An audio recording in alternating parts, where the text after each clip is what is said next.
जय हिंद दोस्तों, आप लोगों का स्वागत है। और प्रतिशत हम पढ़ रहे हैं। प्रतिशत का 2 वीडियो पहले हम डाल चुके हैं। अगर आप 2 वीडियो देखने के बाद यह देखेंगे तो आपको ज़्यादा समझ में आएगा। सवाल हमारा यह है कि एक गांव में 30% लोग शिक्षित हैं। यदि गांव की कुल जनसंख्या 6600 हो तो अशिक्षित लोगों की संख्या बताएं। इसमें आपको दिया गया है 30% लोग शिक्षित हैं और कुल जनसंख्या 6600। पूछा जा रहा है कि अशिक्षित लोगों की संख्या बताएं। तो इसमें कुछ नहीं करना। अगर अशिक्षित पूछा जा रहा है, अगर 30% लोग शिक्षित हैं, 30% लोग क्या हैं, अगर इतने शिक्षित हैं तो अशिक्षित कितने हुए? अशिक्षित कितने होंगे? अशिक्षित होंगे 70% ना। 100 में अगर 100% टोटल, जहाँ हमको कुछ नहीं पता रहता उसको वहाँ हम 100% मानते हैं। अगर 100% में 30% शिक्षित हैं तो 70% क्या है? अशिक्षित है।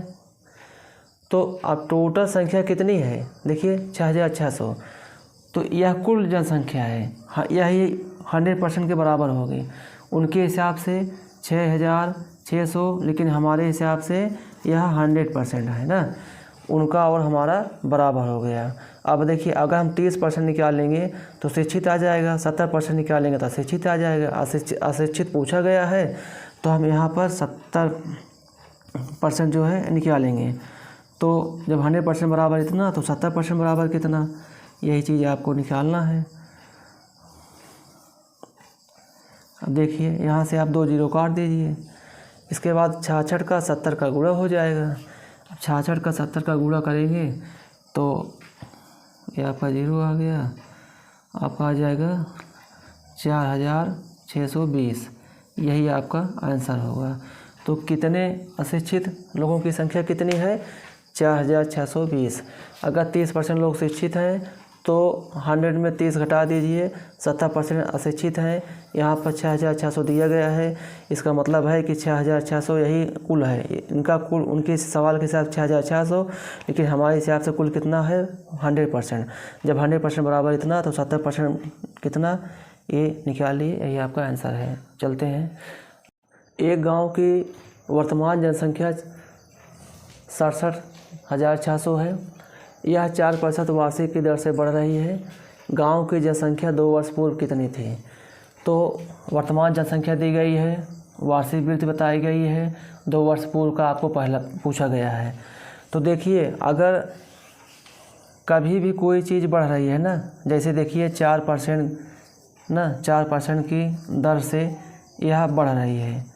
तो अगर हम आगे चलेंगे ना, आगे चलेंगे तो यह जनसंख्या क्या होगी? जनसंख्या ज़्यादा होनी चाहिए ना, ज़्यादा होगी। अगर पीछे चलेंगे तो कम होगी। कहने की बात है कि पूछा गया है 2 वर्ष पूर्व ना, 2 वर्ष पूर्व, और वर्तमान का बताया गया है। वर्तमान का मतलब है कि अब देखिए 2 वर्ष पूर्व कहने का मतलब ये पीछे का। तो अब वर्तमान का बताया गया है। वर्तमान की जनसंख्या ये आपकी है 67,600, ये वर्तमान की है। अगर हम वर्तमान से ना 2 वर्ष पूर्व की तरफ आ रहे हैं, वर्तमान से 2 वर्ष पूर्व की तरफ आ रहे हैं और 4% की दर से वह बढ़ रही है ना, आगे जाएंगे तो ज़्यादा होगी, लेकिन पीछे जाएंगे तो कम होगी ना, क्योंकि वह पीछे से आगे की तरफ बढ़ रही है। तो हमको जनसंख्या 2 वर्ष पूर्व क्या हमारी होगी? इससे कम होगी। अगर इससे कम होगी तो हमको आंसर इससे कम लाना है, इससे कम हमको यहाँ पर आंसर लाना है। तो इसके लिए हम इसको लिख लेते हैं और सिंपली देखिए एकदम आसान तरीके से जो है 4% बढ़ रही है ना। तो 4% का मतलब क्या होगा भैया? 100% में ही तो बढ़ेगा। 100% में 4% बढ़ेगा, ये होगा 104%। और 104% को हम इस तरीके से भी लिख सकते हैं ना। 104% चाहे ऐसे लिखें चाहे 104/100 लिखें, दोनों का मान है बराबर ना। अगर हमको कम चाहिए तो यहाँ से देखिए कम कौन है? 100 है।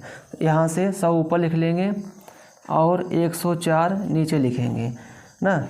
अगर हमको कम चाहिए तो कम वाला ऊपर रहेगा, अगर हमको आंसर ज़्यादा चाहिए तो ज़्यादा वाला ऊपर रहेगा।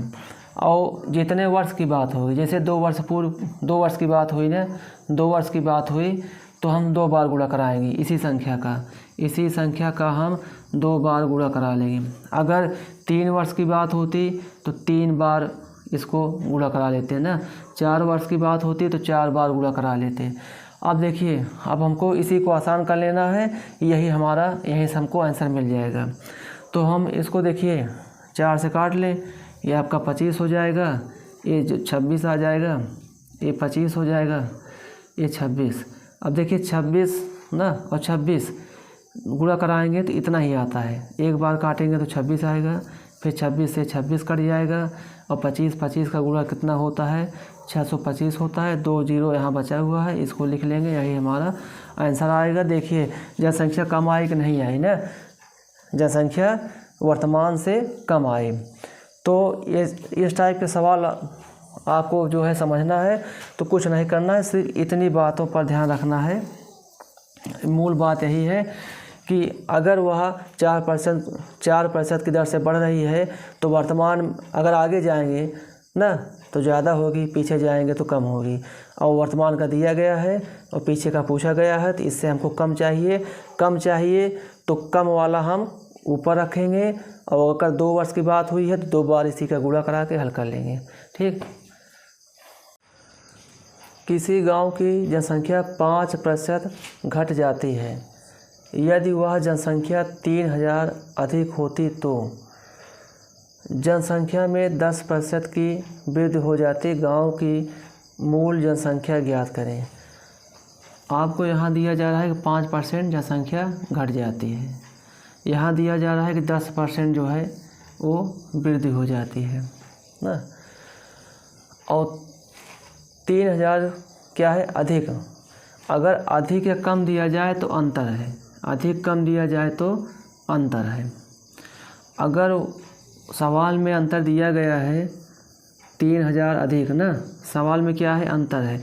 अगर सवाल में अंतर दिया गया है तो हम भी अंतर निकालेंगे ना, अगर सवाल में अंतर दिया गया है तो हम भी अपना अंतर निकाल लेंगे। जैसे 5% की कमी, 5% की कमी का मतलब आप कितना हुआ, ये हुआ 95% ना, 100 में 5 घटा देंगे। 10% की वृद्धि की मतलब 10% की वृद्धि का मतलब हुआ 110% ना, ये 110%, 100 में घटा देंगे। अब अंतर ले लेंगे, देखिए ना, और हमारा ये अंतर इस 3000 के बराबर, भाई उनका भी 3000 का अंतर है और हमारा भी अंतर। देखिए अंतर लेंगे कितना आएगा, 15। अंतर जब लेते हैं तो माइनस का कोई मतलब नहीं निकलता, अंतर में माइनस नहीं लगता। अब 15% बराबर कितना हुआ, 3000। जब 15% बराबर तो पूछा जा रहा है कि मूल जनसंख्या, कहने का मतलब कुल जनसंख्या पूछी जा रही है आपसे, तो 100% आप निकाल लीजिए। अब देखिए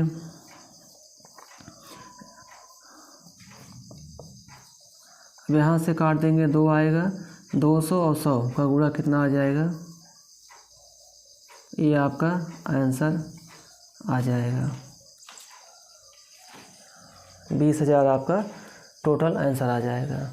देखिए कुछ नहीं करना था, इसमें सवाल में अंतर दिया गया था और हम भी अंतर ही निकाल लिए ना, उनके हिसाब से इतना अंतर, हमारे हिसाब से इतना अंतर, हमको मिल गया 15% बराबर इतना भैया, तो 100% बराबर कितना। यदि किसी गांव में महिलाओं की संख्या पुरुषों की संख्या की 90% हो तो पुरुषों की संख्या महिलाओं की संख्या के कितने प्रतिशत होगी। ये आपका सवाल है कि किसी गांव में महिलाओं की संख्या पुरुषों की संख्या के 90% हो, महिलाओं की संख्या क्या हो, पुरुषों की संख्या की ना 90%, तो पुरुषों की संख्या महिलाओं की संख्या के कितने प्रतिशत है। देखिए पुरुषों की संख्या हमको नहीं पता है, तो हम पुरुषों की संख्या आराम से 100% मान सकते हैं ना, कि 100% रही होगी।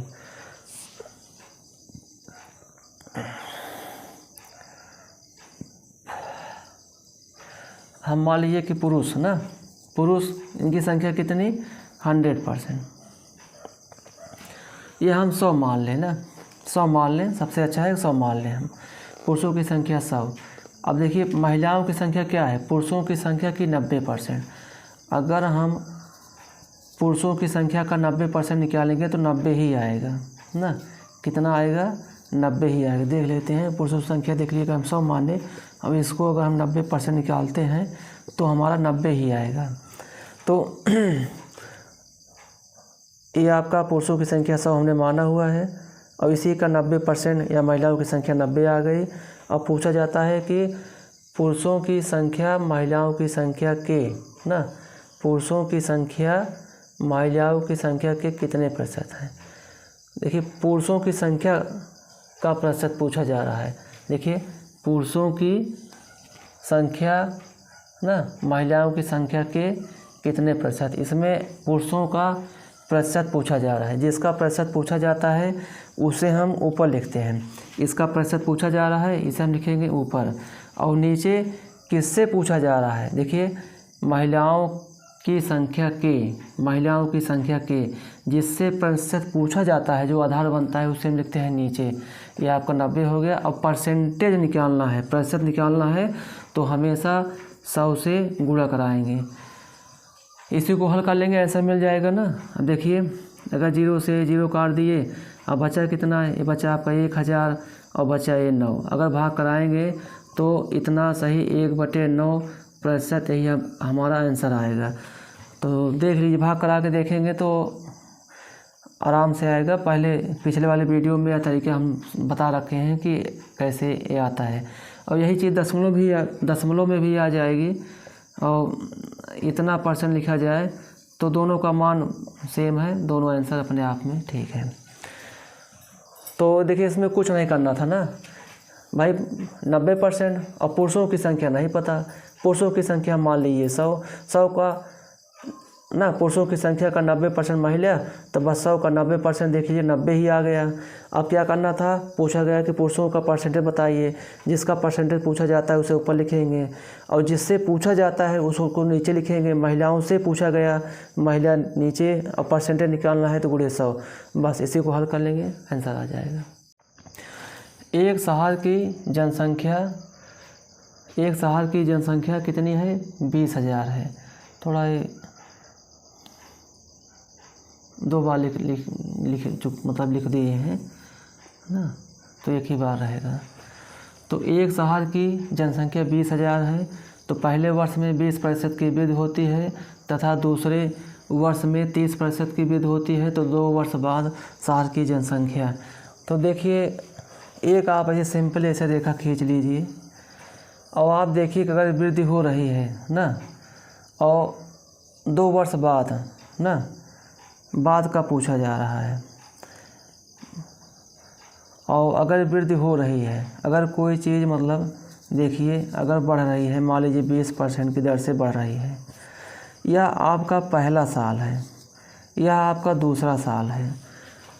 तो अगर बाद पूछा जाए, कहने का मतलब है कि वर्तमान में अगर आपकी जनसंख्या 20,000 है तो बाद ना 2 वर्ष बाद क्या होगा, 2 वर्ष बाद जनसंख्या आपकी ज़्यादा होगी ना, आपको ज़्यादा आंसर चाहिए।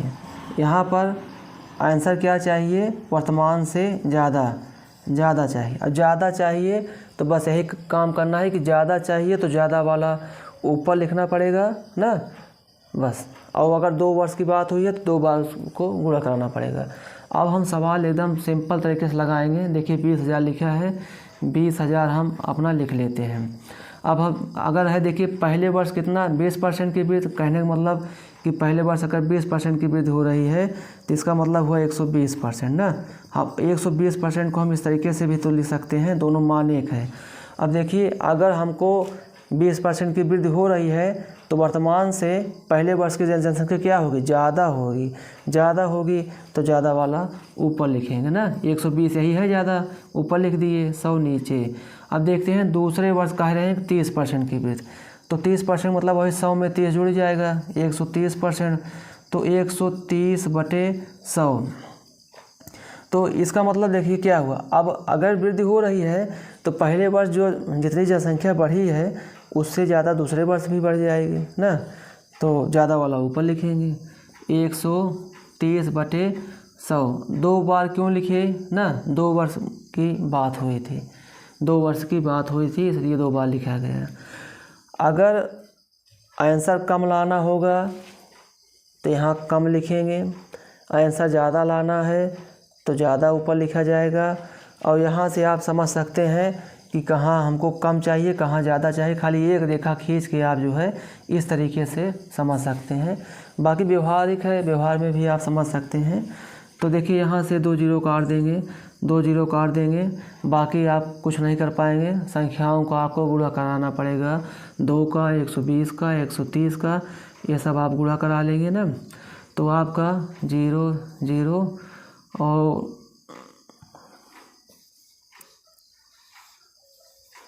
तो इतना आपका आंसर आ जाएगा 31,200। तो आप देख रहे हैं ना कि वर्तमान से देखिए आपका आंसर ज़्यादा आया कि नहीं, ज़्यादा आया। यही कॉन्सेप्ट है इस तरीके से सवाल लगाने का। किसी ट्रिक में मत चलिए, किसी फार्मूले में मत जाइए, एकदम आप व्यवहार में अपने मैथ ले आइए और कैसे मैथ लगाया जाता है, तो ये चीज़ सीखिए आप। अगला सवाल हम देखते हैं कि एक वस्तु के मूल्य में हर वर्ष उसके मूल्य के 10% की दर से कमी होती है। यदि वस्तु का वर्तमान मूल्य 729 रुपये है, 3 वर्ष पूर्व उसका मूल्य क्या था। अब देखिए व्यवहार में ही आप अगर देखिए कि अगर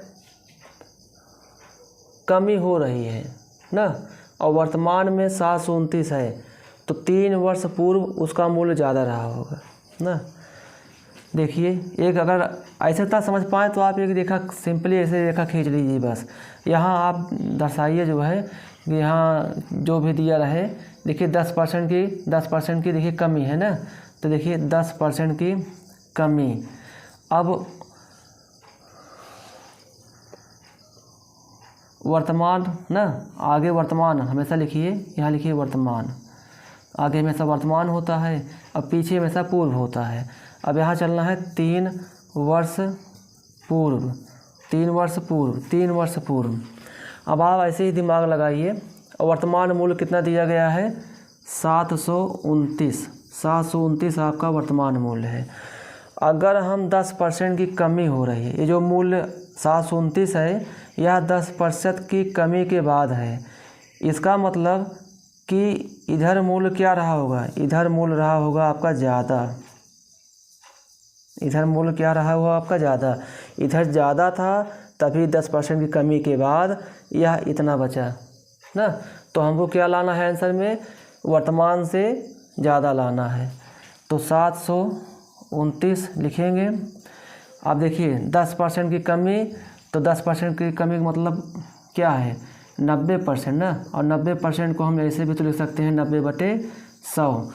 अब अगर 3 वर्ष की बात हो रही, 3 बार, हाँ ये थोड़ा सा ध्यान दीजिए कि हमें 729 से क्या लाना है आंसर हमें लाना है अपना ज़्यादा लाना है। ज़्यादा लाने के लिए ज़्यादा वाला ऊपर रखेंगे, तो 100 यहाँ ऊपर जाएगा और 90 नीचे। और 3 वर्ष की बात हुई है तो 3 बार आप गुणा करेंगे, 3 बार आप जो है इसका गुणा कर देंगे। अगर 2 वर्ष की बात हुई होती तो आप 2 बार गुणा करते, लेकिन अगर 3 वर्ष की बात हुई है तो 3 बार गुणा करेंगे। अब देखिए आप आराम से निकाल दीजिए ना, कोई दिक्कत नहीं, 0 से 1 1 0 ऐसे काट दीजिए। और देखिए अगर 9 का 3 बार आप गुणा करेंगे तो 729 ही आएगा। अगर 9 का अगर आप 3 बार गुणा करेंगे 729 ही आएगा ना। अब पूरा 10 बचा, 10 10, तो कितना आ गया, 1000। तो आप देख रहे हैं ना कि आपका आंसर क्या आया, वर्तमान से ज़्यादा आया। तो व्यवहार में ऐसे समझिए ना, और अगर ना समझ में आए तो हमारी तरह ऐसे एक चित्र बना लीजिए, चित्र से आपको तुरंत समझ में आए क्या करना है आपको। बाकी ऐसे थोड़ा सा प्रैक्टिस करेंगे, वीडियो थोड़ा सा बार बार देखेंगे तो आपको जो है एकदम बहुत ही आसान लगेगा। कुछ है नहीं इसमें ना, हमने कुछ नहीं किया भैया, वर्तमान में इतना है और 10% कमी हो रही है तो 3 वर्ष बाद बिल्कुल स्वाभाविक है मूल्य ज़्यादा रहा होगा। ज़्यादा लाने के लिए ज़्यादा वाला ऊपर रख दिए और 3 बार, वही 3 वर्ष था तो 3 बार गुणा कर दिए। एक कंपनी में मोबाइल का निर्माण 2 वर्ष में 40,000 से बढ़कर 48,400 हो गया। प्रतिवर्ष वृद्धि की दर क्या है। तो वृद्धि की दर का मतलब परसेंटेज पूछा जा रहा है। तो कंपनी में 40,000 था, अब बढ़कर कितना हुआ 48,400। इसका मतलब बीच में कोई वृद्धि होगी, एक परसेंटेज वृद्धि होगी, वही परसेंटेज वृद्धि के बाद जो है यह आपका आंसर आया है।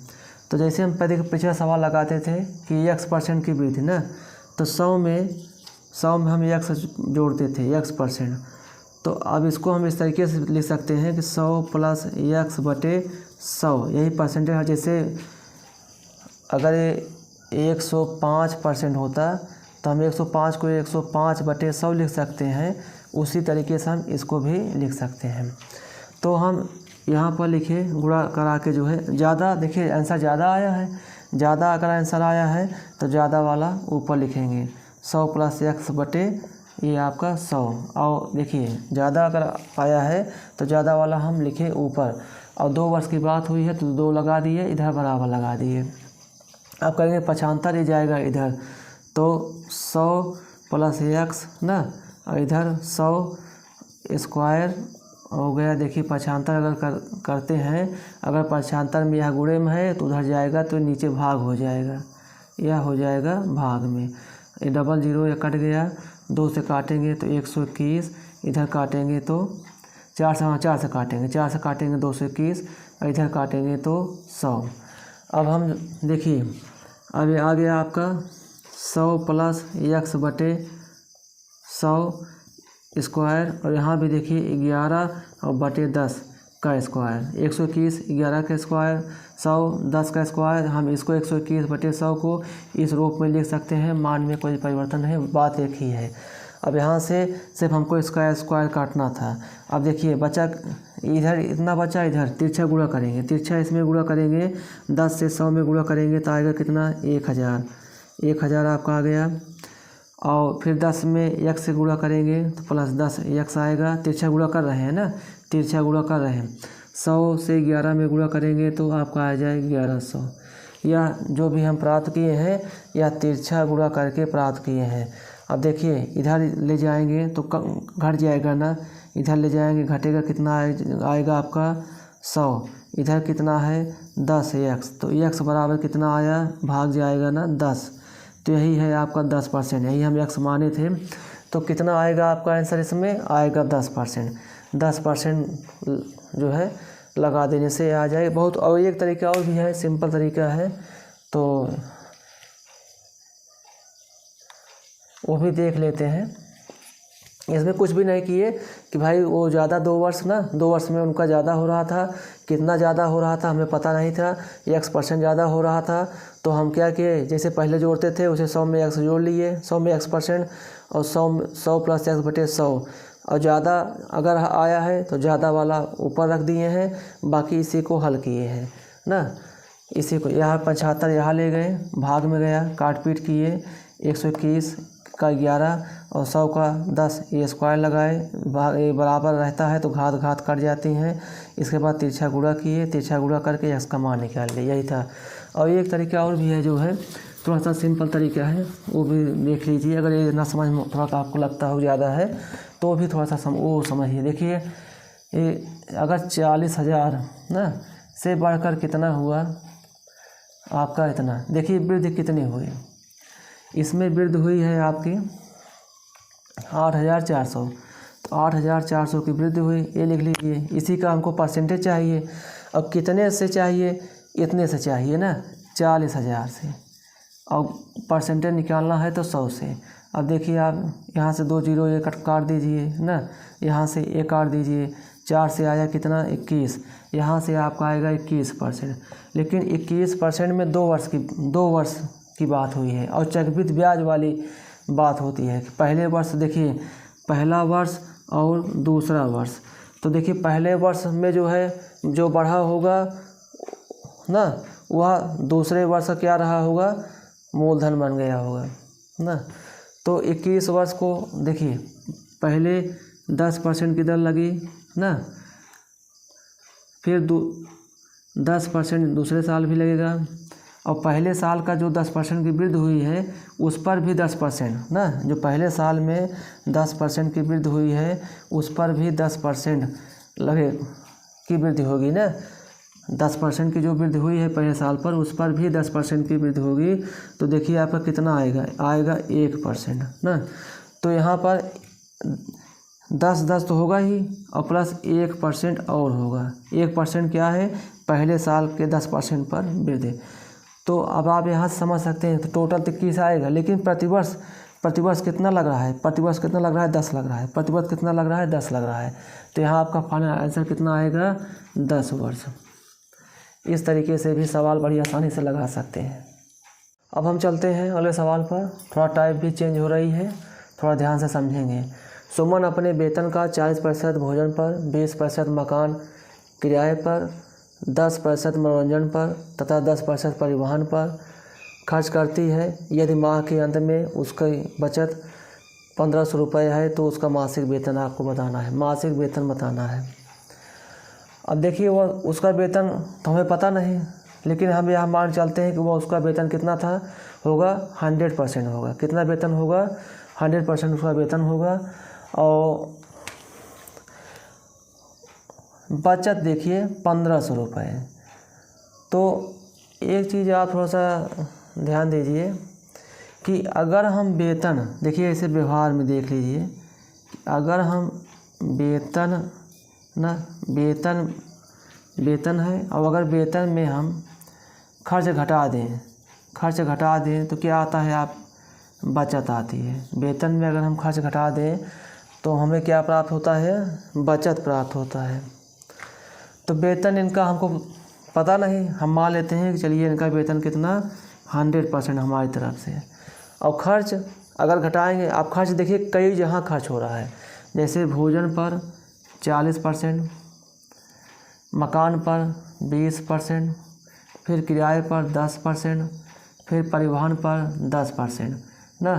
तो इनका 4 स्थानों पर खर्चा हो रहा है। तो अब टोटल देख लीजिए, 100% का वेतन और पूरा जोड़ लीजिए तो कितना आता है, आप 80% आता है। अब 80%, 100% वेतन में 80% अगर हम खर्चा घटाएंगे तो क्या आएगी, बचत आएगी। बचत कितनी आएगी, बचत आएगी 20%। अब हमारे हिसाब से बचत कितनी, हमारे हिसाब से बचत है 20%, लेकिन सवाल में जो दिया गया है उनके हिसाब से कितनी बचत है, 1500 ना, उनके हिसाब से 1500।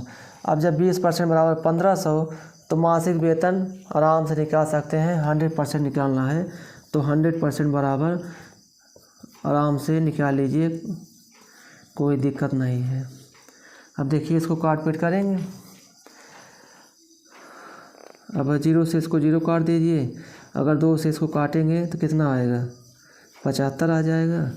ये 75, इधर वाला डबल 0, ये आपका आ जाएगा आंसर इतना 7500। आंसर कितना आ जाएगा, 7500। वेतन में खर्च घटाएंगे, बचत आएगा। वेतन हमको नहीं पता, जहाँ ना कुछ ना पता हो वहाँ 100% मानेंगे। खर्चा सब दिया गया है, खर्चा हम घटा लिए और वेतन से देखिए खर्चा घटाए, बचत आ गई। अगर सवाल देखिए परसेंटेज में जो भी आपको अंक में दिया जाए, अगर इसी के बराबर कितना प्रतिशत होता है यह आप निकाल लें तो कुछ पूरा सवाल बड़ी आसानी से हल कर सकते हैं। यह है कुंजी हल करने की ना। तो सवाल जो है समझ में आ गया होगा।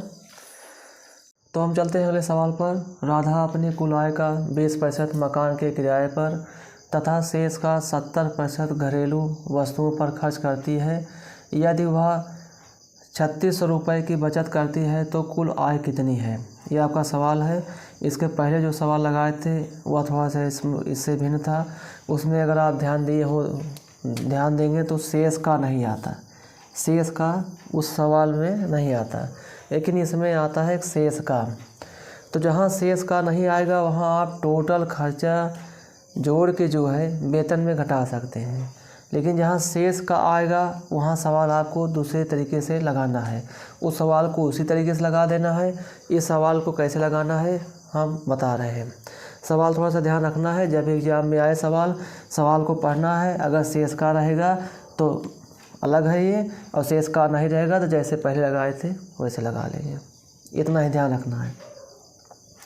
कुल आय कितनी ना, कुल आय इनकी कितनी, तो हम इनकी आय x मान लिए भाई। चलिए हमको नहीं पता x, 20% मकान के किराए पर ना।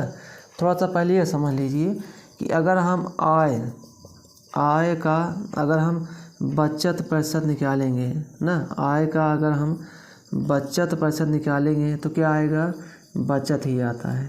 इसी पे हम सवाल लगा देंगे।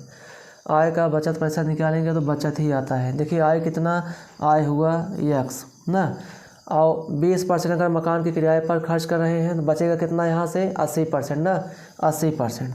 तो बचा कितना, 80% मतलब 80/100।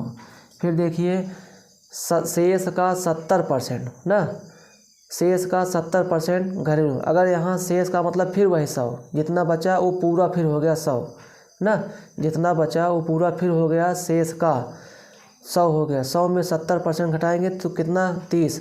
अगर आप 100 रुपये में 70% खर्च करें तो कितना बच रहा है, 30%। 30% ये हो गया।